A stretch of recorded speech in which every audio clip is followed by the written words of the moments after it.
The sun was sinking low on the horizon, painting the sky with shades of amber and red.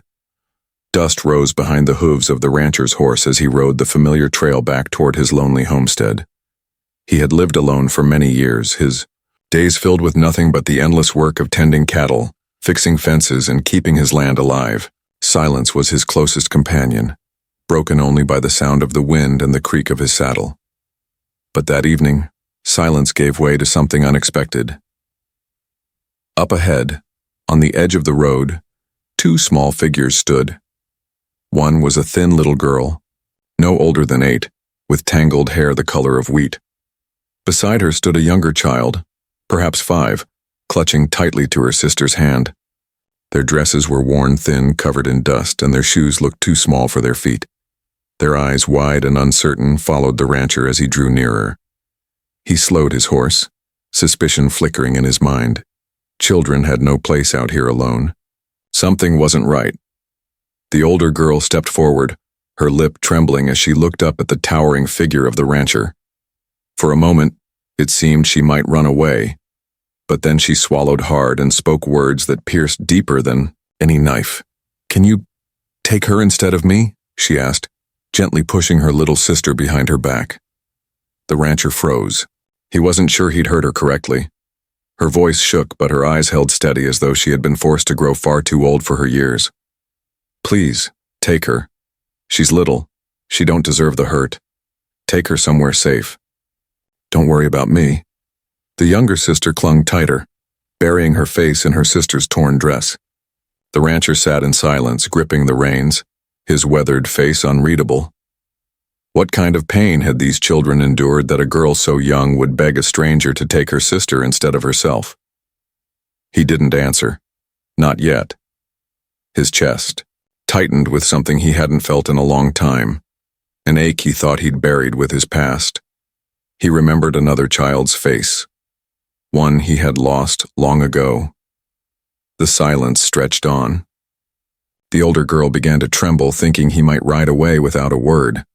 But instead, the rancher dismounted, his boots crunching against the gravel. He didn't speak. He didn't promise anything. He simply held out his weathered hand. Both girls stared at it, hesitant, but the younger one stepped forward first. And when she did, the rancher didn't take one child. He took both. The setting sun watched quietly as the lonely man turned his horse toward the horizon, two fragile lives now walking at his side. That evening his ranch would no longer be silent. The rancher didn't speak a word on the ride back. The two girls sat awkwardly in front of him on the saddle, clinging to each other more than to him. His strong arms held the reins, but his mind was far from the trail. He wasn't a man used to company, especially not the company of children. For years, his ranch had been nothing but quiet mornings and long, grueling days. The wind whistled. Across the prairie, the cattle lowed in the distance, and every night he ate alone at a wooden table meant for a family that never came. The older girl, her name, he would later learn, was Clara, kept glancing back at him nervously as though waiting for him to change his mind and set them down on the road. Her little sister, Rosie, leaned against her, half asleep, too exhausted to worry anymore. When they reached the ranch, the girls looked around with wide eyes. It wasn't much, just a sturdy log house, a weather-beaten barn, and acres of dry land stretching as far as the eye could see. But to children who had been wandering with empty stomachs and heavy hearts, it looked like a kingdom. The rancher dismounted and lifted them gently down. Still, he said nothing. Clara's small hand clutched Rosie's tightly, and her eyes narrowed with suspicion. She had learned too early not to trust easily. Inside the house, the rancher set bread, dried meat, and a jug of milk on the table. He watched silently as the girls ate. Rosie devoured her food, crumbs sticking to her cheeks while Clara hesitated, glancing at him as if unsure if this kindness was a trick. Finally, Clara spoke, her voice barely above a whisper. "Why'd you take us both?" The question caught him off guard. He leaned back in his chair, staring at the flickering lamp on the table. He didn't know how to answer. Truth was, he hadn't planned to take either. But when he heard her words on that dusty road, "Can you take her instead of me?" Something inside him shifted. He had seen too much cruelty in his life to leave them behind, but he wasn't ready to say that out loud. So, he stayed silent. Clara lowered her eyes, misreading his quiet as reluctance. "If you don't want us, we can go." Her words hit him harder than a bullet. He saw in her face the same stubborn courage he had once seen in his own daughter, the daughter he had buried years ago. That memory was a wound he never spoke of, not even to himself. He finally cleared his throat, his voice rough from years of disuse. "You'll stay the night, both of you. We'll figure tomorrow out when it comes." It wasn't much, but it was enough to make Clara's shoulders relax. Rosie, already drifting into sleep, laid her head on the table, and for the first time in years, the rancher felt something stir in the empty chambers of his heart. That night, as the girls slept in the spare room, he sat alone by the fire. Shadows danced across the walls, and the crackling logs reminded him of long nights when laughter once filled this house. He poured himself a cup of coffee, staring into the flames, his mind restless. What business did he have taking in 2 children? He was a broken man, scarred by grief and hardened by loneliness. And yet, when he remembered Clara's trembling voice and Rosie's small hand clinging to her sister, he knew he couldn't turn them away. The weight of responsibility pressed heavily on him. Tomorrow, the world might come knocking. Perhaps a father, drunk and cruel, demanding his daughters back, or neighbors questioning why 2 little girls now lived under his roof. But for tonight, they were safe. And for the first time in years, his house no longer echoed with emptiness. As the fire burned low, the rancher whispered into the silence, words no one heard but the night itself. "I couldn't take just one." And with that, he let the crackle of the fire lull him to sleep, knowing tomorrow would test him in ways he hadn't been tested since the day he lost everything. Morning broke with a soft glow over the prairie. The rancher stepped out to the porch, boots scuffing against the wood, and watched the horizon light up. For years, dawn had brought only work, mending fences, checking stock, driving cattle. But today, for the first time in years, there were children's voices inside his home. Rosie's laughter floated out the window, high and sweet, while Clara's voice followed, gentle and cautious, reminding her sister to eat slowly, not to spill the milk. The rancher stood still for a long moment, his weathered face softening in a way he hadn't allowed in years. When he stepped inside, Rosie greeted him with a shy smile, a slice of bread still in her small hand. Clara, though, froze mid-bite, her wary eyes darting toward him. She had the look of someone who expected kindness to vanish without warning. The rancher sat at the table, pouring himself black coffee. Silence stretched between them, until Rosie, with the boldness of a child too young to fear much, asked, "Are we going to stay here forever?" Clara stiffened. "Rosie," she began sharply, but the rancher raised a hand to quiet her. He looked at the younger girl's eager face, then at Clara's guarded one. "That depends," he said simply. Rosie giggled as though satisfied with that answer, but Clara lowered her eyes, clearly burdened by more than she could carry. Later, that day, while Rosie napped in the shade of the porch, the rancher found Clara sitting alone on the fence, her small hands gripping the wood tightly. He walked over, leaning against a post, waiting. She didn't look at him, but after a while her voice broke the silence. "You want to know why I said what I did? On the road?" The rancher nodded once. Clara's gaze fixed on the dry earth stretching before them. Her voice trembled, but she kept speaking. "Papa used to drink.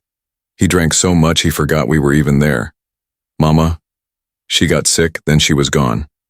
After that, it was just me and Rosie. He'd come home angry, yelling, throwing things. Sometimes, he'd forget to feed us. Sometimes he'd lock us out at night." Her small fingers dug into the wood. "I didn't mind so much for me. But Rosie..." She glanced back toward the porch, where her sister slept peacefully. "She's just little. I'd stand in front of him when he got mean. I'd make him hit me instead, as long as he left her alone." The rancher's jaw tightened, a storm brewing behind his eyes. He had known men like that, men who wasted their strength on whiskey and cruelty instead of protecting their families. Clara's voice cracked. When you rode up yesterday, I thought maybe if someone would just take Rosie, she'd have a chance. I didn't care what happened to me. I just wanted her safe." For a moment, the rancher couldn't speak. The weight of her words pressed heavily against the silence between them. He turned his gaze to the horizon, his throat tight. "Finally," he said, rough and low, "no child should have to think that way." Clara blinked back tears, her face hardening as if she didn't want him to see her weakness. "It don't matter now. He'll probably come looking for us. And when he does..." Her voice trailed off, fear flickering in her eyes. The rancher straightened, his presence towering, his voice carrying the steady calm of a man who meant every word. "If he comes, he won't touch you, not here." For the first time, Clara looked at him with something other than suspicion. It wasn't quite trust. Not yet. But it was a beginning. That evening, he gave the girls clean clothes from a trunk long untouched. Clothes that once belonged to his late daughter. Clara hesitated as she slipped the dress over her thin frame, her small hands tracing the soft fabric. Rosie twirled in hers, laughing, filling the room with a sound the house hadn't heard in years. The rancher watched. From the doorway, the sight stirring a pain deep in his chest. Those dresses had been meant for another little girl, one he had lost to fever years ago. For a moment, grief threatened to break him. But then Clara looked up, standing tall in her new dress, her chin lifted with something like pride. And Rosie threw her arms around his waist, hugging him as if she had known him forever. The ache in his chest softened into something else, something he hadn't dared feel in years. That night, as he stood by their bedroom door, watching them drift into sleep, Clara's hand resting protectively on Rosie's shoulder even in dreams, the rancher knew one thing for certain. He hadn't just taken them in for a night. He couldn't let them go. Not now. Not ever. The days that followed were unlike anything Clara or Rosie had ever known. For the first time in a long while, they woke in a bed that didn't creak under the weight of their fears. The little room smelled faintly of cedar, its single window letting in soft beams of morning light. Rosie was the first to grow comfortable. On their very first morning, she bolted out the door barefoot, her laughter echoing across the yard as she chased a chicken that had strayed from the coop. Clara shouted after her, horrified that they might anger the rancher, but to her surprise, he only leaned against the porch post, arms crossed, a faint smirk tugging at the corner of his mouth. "Reckon she's faster than most of my dogs," he said dryly as Rosie stumbled back with the bird clutched proudly in her arms. Clara froze, waiting for a scolding. But instead, the rancher gently took the chicken from Rosie, placed it back in the coop, and ruffled her hair with a gruff kind of tenderness. For Rosie, it was as if she'd always belonged there. Clara, on the other hand, was slower to let her guard down. She hovered close to her sister, always watching the rancher's every move, waiting for the moment his patience would snap. But that moment never came. Each day followed a rhythm.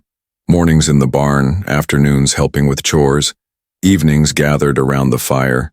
The rancher gave them small tasks, never too much. Rosie fetched eggs from the hens. Clara carried water from the well. At first, Clara thought these were tests, but over time she realized he was teaching them what it meant to be part of the place, not as guests but as family. One evening, as the sky burned with streaks of orange and violet, the rancher saddled up his old mare and called Clara over. "Ever been on a horse?" he asked. Clara shook her head quickly. Papa said girls didn't need to ride. The rancher's brow furrowed. "That so? Well, Papa was wrong." He swung up into the saddle, then held out a hand. Clara hesitated, but Rosie cheered. "Go on, Clara. You can do it." With trembling fingers, Clara let him lift her up. She sat stiffly in front of him, gripping the saddle horn so tight her knuckles turned white. But as the horse began to move, slow and steady, the fear gave way to wonder. The wind brushed her face. The world spread wide before her, and for the first time in her young life she felt free. When they returned, Rosie was bouncing on the porch, begging for her turn. The rancher chuckled, a sound Clara hadn't thought he was capable of, and promised he'd teach Rosie soon enough. That night at supper, Rosie chattered endlessly about the horse, the chickens, and the big house they lived in now. Clara stayed quieter, but as she chewed her bread, she glanced at the rancher with something new in her eyes. Something softer than suspicion. The nights were hardest. Rosie would often crawl into Clara's bed, whimpering from bad dreams. Clara would hold her close, whispering that everything was different now, though she wasn't always sure she believed it herself. But sometimes, when the nightmares grew too strong, the sound of boots on the floor would reach their ears. The rancher never said much. He would simply sit on the edge of the bed until Rosie drifted back to sleep. His presence was steady, like the walls of the house itself. One evening, Clara worked up the courage to ask him, "Why are you being so kind to us?" The rancher was quiet for a long while, staring into the fire. Finally, he said, "Because once, someone I loved needed kindness, and I couldn't give it in time." He didn't explain further, but Clara saw the pain in his eyes. For the first time, she realized his silence wasn't coldness, it was grief. From that night on, her mistrust began to fade. The days grew into weeks. Clara learned to sweep the porch, to help mend a fence, to stir a pot of beans without burning.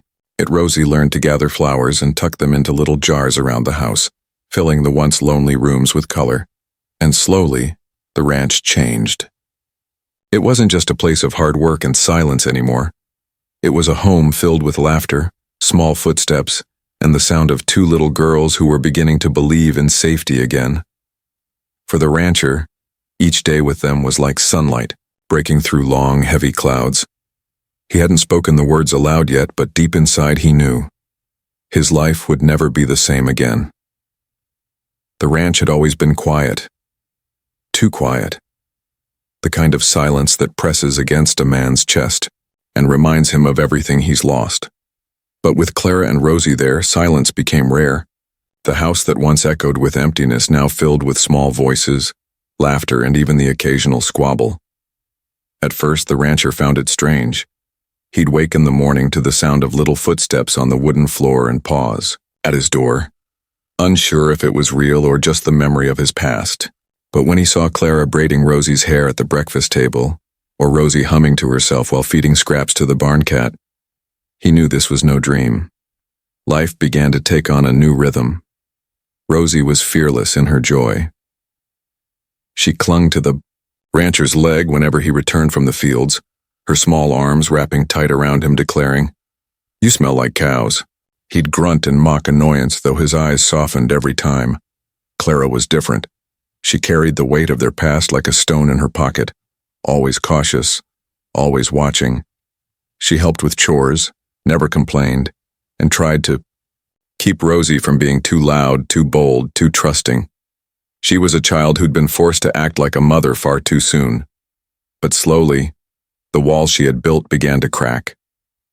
One afternoon, the rancher found her sitting in the barn, brushing down the old mare he'd taught her to ride. She worked carefully, her small hands moving with a seriousness far beyond her years.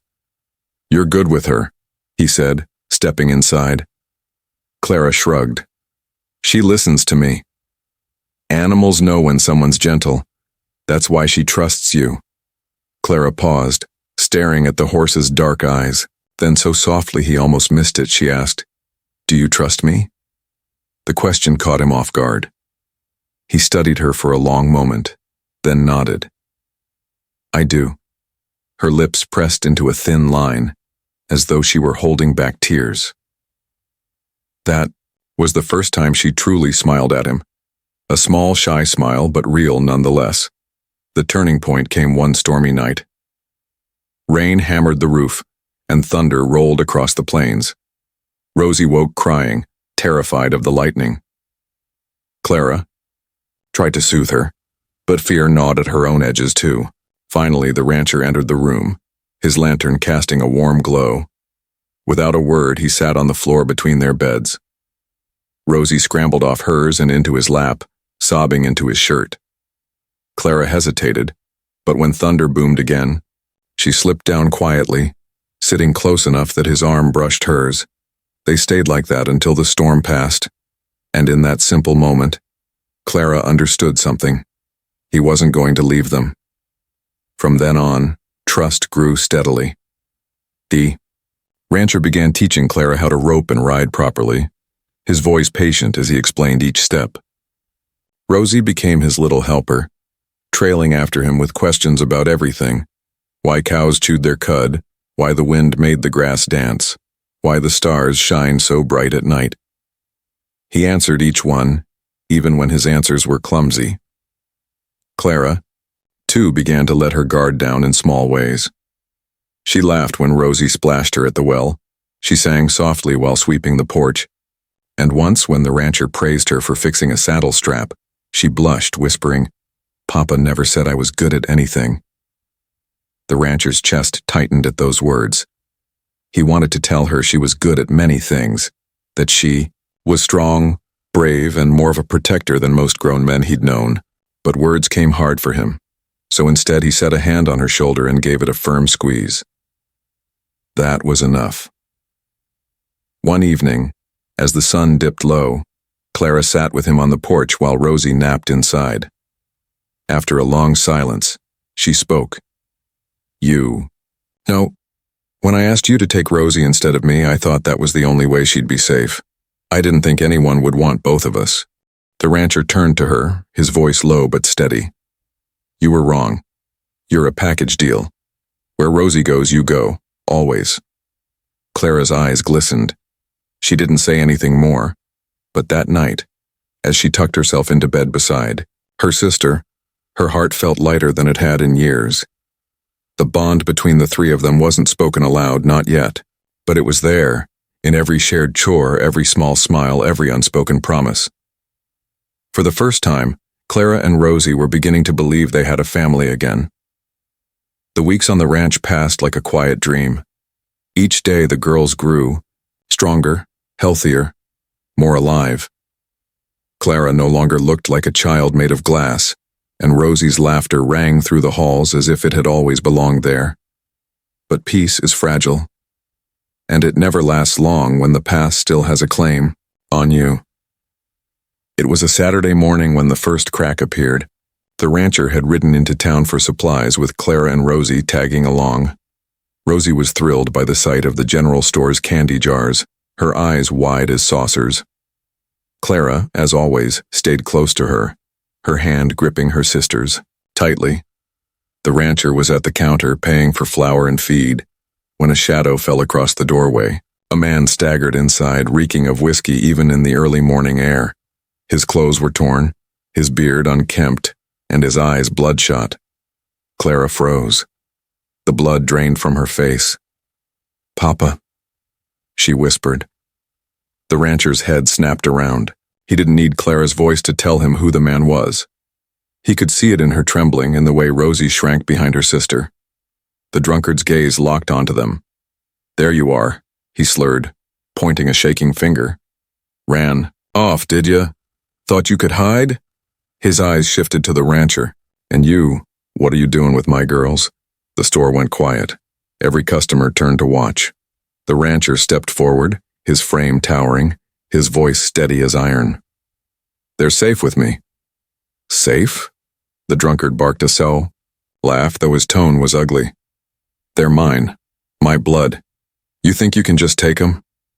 He stumbled closer, his hand twitching near the handle of a knife at his belt. "Give 'em back or I'll—" He didn't finish. The rancher's hand shot out, gripping his wrist before the knife left its sheath. His voice was low, controlled, but every word carried the weight of a man who had nothing left to lose. "You lost the right to call yourself their father the day you raised your hand against them. You won't lay a finger on these girls again." The drunkard tried to pull free, but the rancher's grip was like iron. The storekeeper, pale and nervous, stepped forward. Now, no trouble in my store." But it was Clara who broke the silence. Her small voice, trembling but clear, cut through the tension. "We don't want to go with you, Papa. We're staying here." Rosie clutched her sister's hand, tighter, nodding with frightened eyes. The drunkard blinked as though struck by the words. Then rage twisted his face. "Ungrateful little brats," he spat.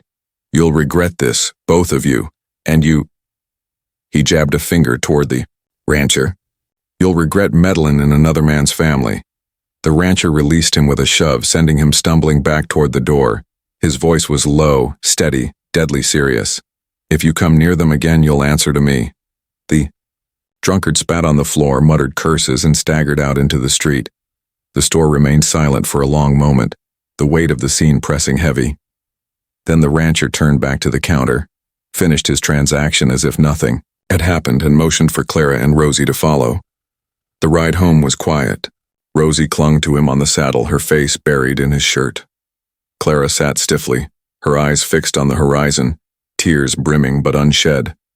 That night, as the girls lay in bed, Clara finally broke. "He's not gonna stop," she whispered. "He'll come back, he always does."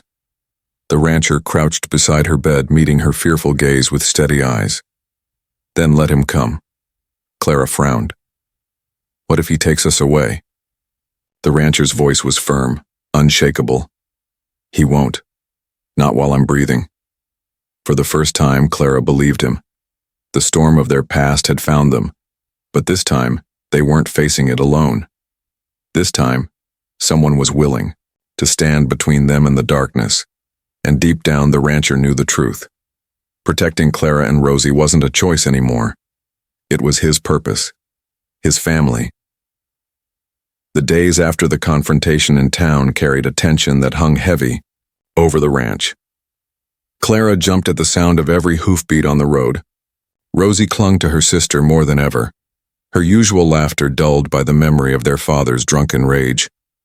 The rancher noticed it all, the way Clara barely slept, the way Rosie's smile flickered uncertainly. He knew the man's words, still echoed in their minds. "You'll regret this, they're mine." But in the stillness of the prairie nights, as the wind whispered through the grass and coyotes howled in the distance, the rancher made a vow to himself. Whatever storms came, he would not let those girls be torn from safety again. And sure enough, the storm did come. 3 nights later, long after the sun had dipped below the horizon, the rancher heard the crunch of boots outside his door. He moved silently to the window and saw a figure staggering through the yard, shadows stretched long by the moonlight. The drunkard had returned. He carried a shotgun slung over his shoulder and shouted through the night air, his voice slurred but full of menace. "Give 'em back. They're mine. You can't keep what belongs to me." Inside, Rosie woke with a frightened cry. Clara grabbed her hand, pulling her into the corner of their room. The rancher stepped onto the porch, lantern in hand, his voice steady. "You need to leave. Now." But the drunkard only raised his shotgun, swaying on his feet. "You think you can steal from me? I'll take what's mine, or I'll burn this place to the ground." The rancher's blood ran hot, but his voice remained calm, hard as stone. "You don't have daughters anymore. You lost them the day you chose the bottle over their lives." The man snarled, his finger twitching near the trigger. But before he could act, a sound stopped him. "Papa, stop!" Clara's voice rang out strong and clear. She had stepped onto the porch, Rosie clinging to her side. Her face was pale, but her eyes burned with defiance. "We're not yours. We don't want to go back. We belong here now." The drunkard faltered, his gaze flicking from Clara's fierce stance to Rosie's terrified eyes. For a brief second, the bluster drained out of him. Then, with a bitter curse, he lowered the gun. "You'll regret this," he muttered, stumbling backward. "Both of you. And you, rancher, you'll pay for meddling." The rancher didn't move until the man disappeared into the dark, swallowed by the prairie night. Then he turned to the girls, his voice gentler. "It's over. He won't hurt you again." Clara searched his face, looking for the truth in his eyes. And when she saw it, her shoulders finally sagged with relief. The following week, the rancher rode into town, not for supplies, but for the sheriff. Papers were drawn, testimonies given. The sheriff had known the drunkard's cruelty for years, but with Clara's words and the rancher's backing, the law finally took notice. Custody was stripped from the father, protection was granted. When the rancher returned home with the papers in hand, Clara asked what it meant. "It means," he said, placing the documents on the table, "that no one can take you away now. You're mine to look after. Both of you. Rosie squealed with delight, hugging his leg. Clara blinked fast, her lips trembling. You mean, we really get to stay? For good? The rancher knelt to her level, his voice low but sure. For good. You're safe here. You're home. For a moment, Clara didn't know what to do. Then she threw her arms around his neck, holding him tight. The rancher stiffened. He hadn't been held like that in years.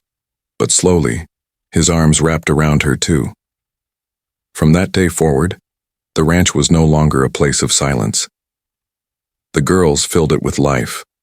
Rosie's laughter echoing through the halls, Clara's steady voice helping with chores, their footsteps pounding across the porch in playful races. The house that once stood as a monument to the rancher's grief had become something new, a home reborn. On quiet evenings, he would sit on the porch with one girl on each side of him. Rosie would chatter about the stars, while Clara leaned against his arm in silence, her eyes calm for the first time in years. The loneliness that had once haunted him was gone. In its place was something he thought he'd lost forever, family. And though he rarely spoke of it, deep in his heart he knew he hadn't just saved them. They had saved him too. The prairie stretched wide before them, golden in the fading light. The rancher rose, holding Clara's hand in one palm, Rosie's in the other. Together they walked into the horizon, three souls bound not by blood, but by love, choice, and the unbreakable bond of belonging. At last, the ranch was no longer silent.